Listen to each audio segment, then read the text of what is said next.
Welcome to the Beacon of Hope podcast. This is Pastor Manning coming to you from Lighthouse Baptist Church, 2032 Cedar Hill Road in Lancaster, Ohio. We're returning to our series on For Such a Time as This, episodes in Esther. There have been so far 10 in this series. The first one was episode 158, which was introduction. Then episode 160 has the queen removed. Episode 161 has meeting the people. Episode 164, a queen is chosen. Episode 167 is entitled The Rise of Haman, hater of the Jews. 168 is the deadly commandment. 171 is reaction of the condemned. 172, reluctance, revelation, and resolve.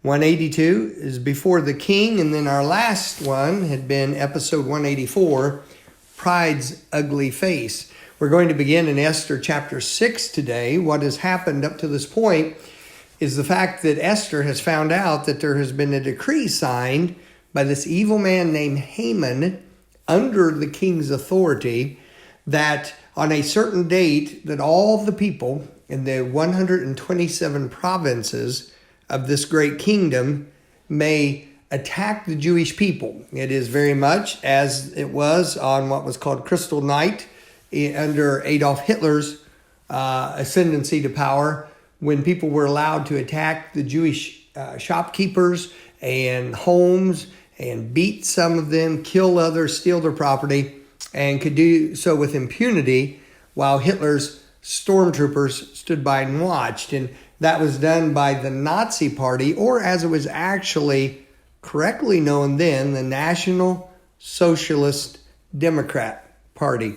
And so this thing in Ahasuerus' day was going to be very much the same as what would happen later under Hitler.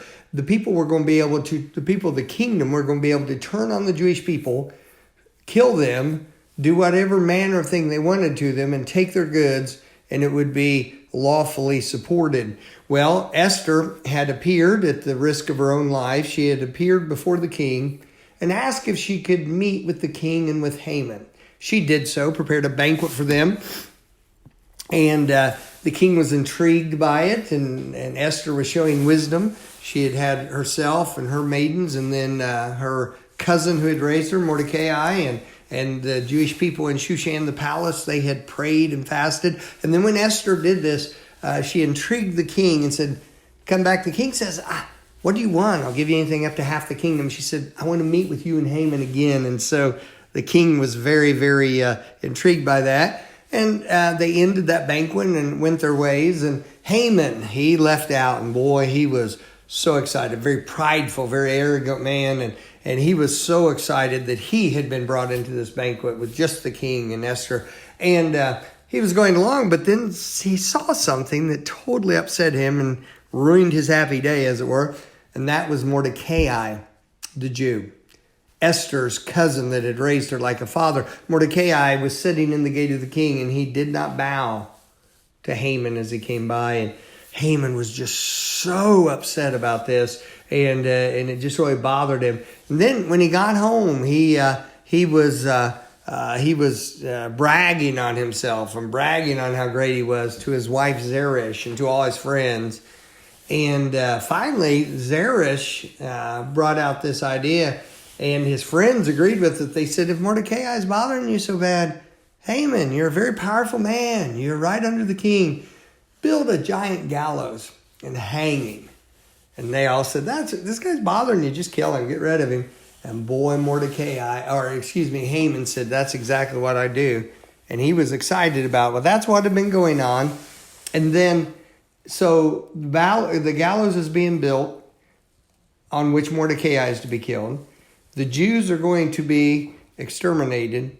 And now it's the night before all this is getting ready to happen. And Ahasuerus, the king, runs into a problem with his sleep. That's where I begin reading with you in chapter 6. It says, on that night could not the king sleep.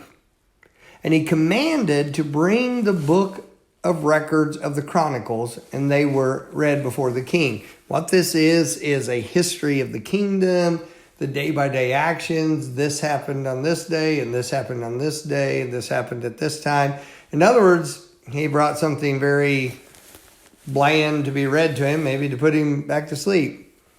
And it was found written that Mordecai had told of Bigthan and Teresh, two of the king's chamberlains, the keepers of the door. These were men who guarded the door to the king's bedroom, as it were, who sought to lay hands on the king Ahasuerus.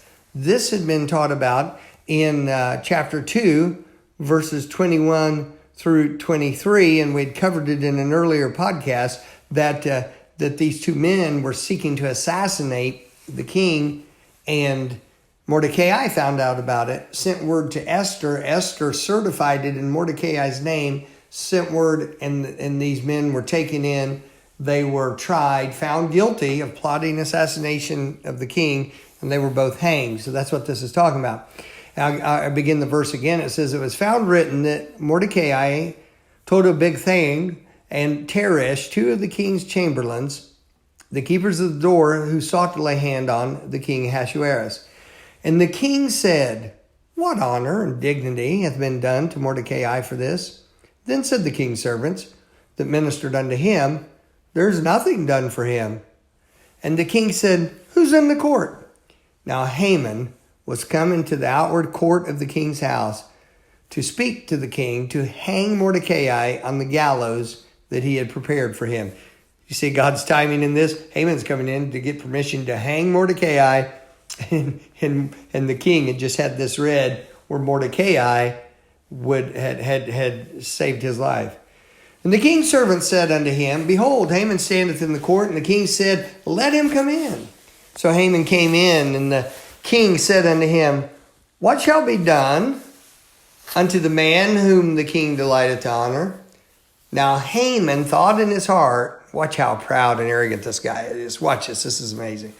Now Haman thought in his heart, to whom would the king delight to do honor more than to myself? You talk about a sickening fellow.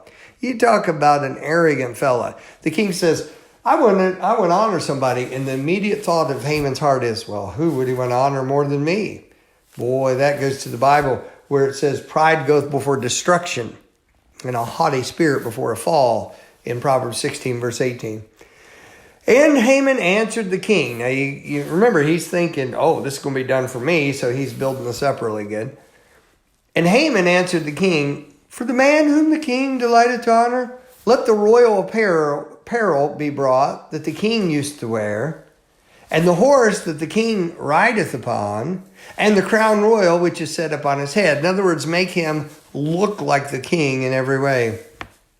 And let this apparel and horse be delivered to the hand of one of the king's most noble princes, that they may array the man withal, whom the king delighteth to honor, and bring him in on horseback through the street of the city, and proclaim before him, thus shall it be done to the man whom the king delighteth to honor.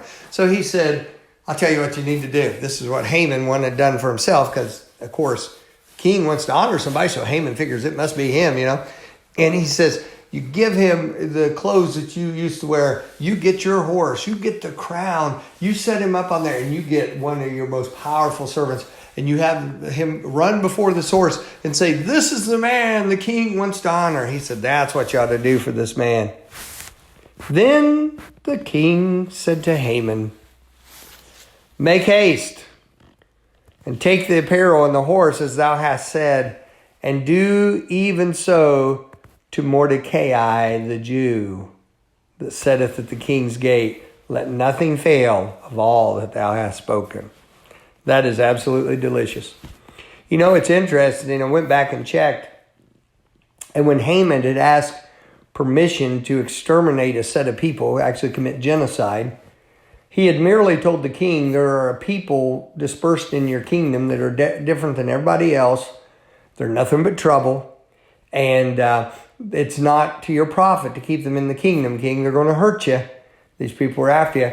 And if you'll just give me permission, I'll have people attack them and root them out, and I'll even pay for this to be done. The king didn't even ask who these people were. So when the king says, you do this to Mordecai the Jew, he doesn't know that he just said, you go honor somebody who's of the group that you had wanted to kill. So this is amazing what happened. Verse 11.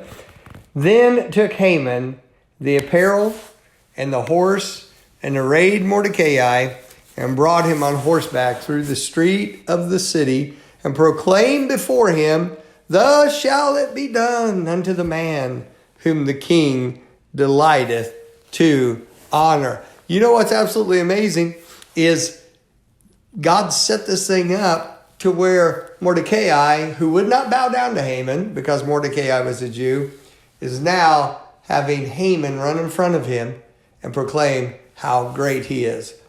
What a terrible day this had been for Haman.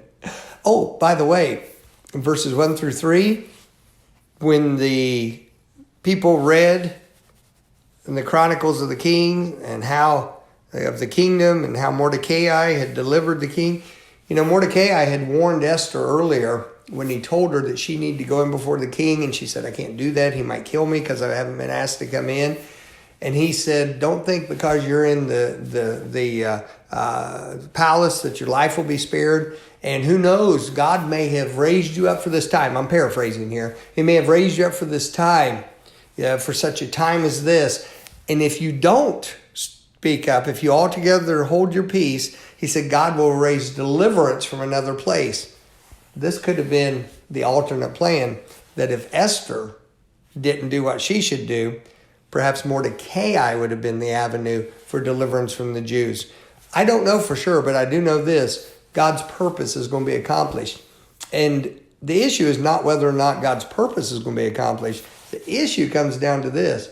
Are we going to get to be a part of that purpose, or are we going to be found to be going against that purpose? Haman here, oh my goodness.